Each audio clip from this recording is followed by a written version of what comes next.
Just for fun, I thought I would rebox my copy of Twilight Struggle that I bought in 2008 and that helped me to get back into board gaming.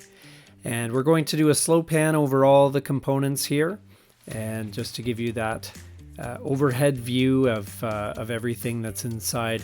Of course, experienced players of Twilight Struggle will know all these components very, very well, but I just thought it would be a fun thing to do.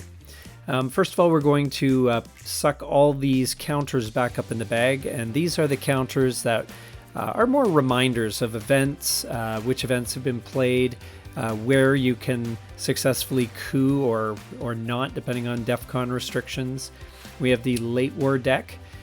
You can see I've sleeved all these cards. They're super shiny. I do not recommend this type of sleeve because they are very slippery, and when you try and stack them, the cards slide off. It's a bit of a disaster.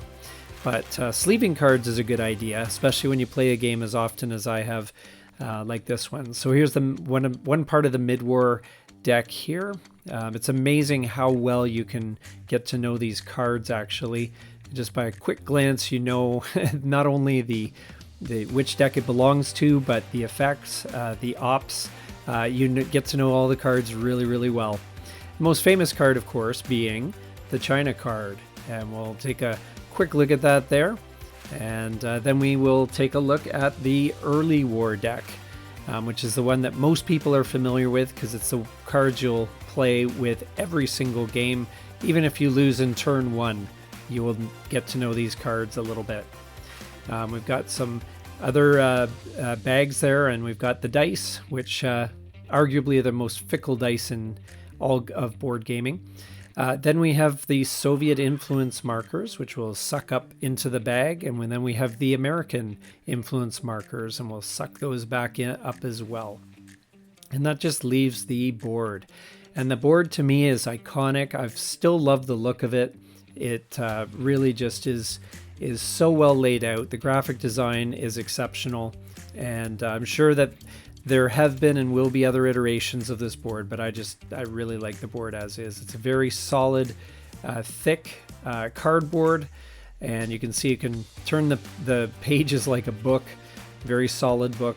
It's very well done. So we'll put that back in the box here. And next up, we have the player aids. Now, there's a lot of player aids here for some reason that detail the actions as well as the card manifest and victory conditions. You can see them all here. I don't know why there needs to be this many exactly. Probably one would actually do, but we have 4 for a 2-player game. And then finally, we have the rule book. Now, if you'll notice, I got Jason Matthews, one of the designers of the game, to sign the last time I saw him at a convention, so that was very cool.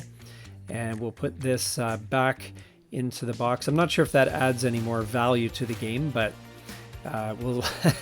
it's nice to have. Anyway, we'll put the lid back on here, and we will call that a day for the reboxing of Twilight Struggle. Thank you so much for watching.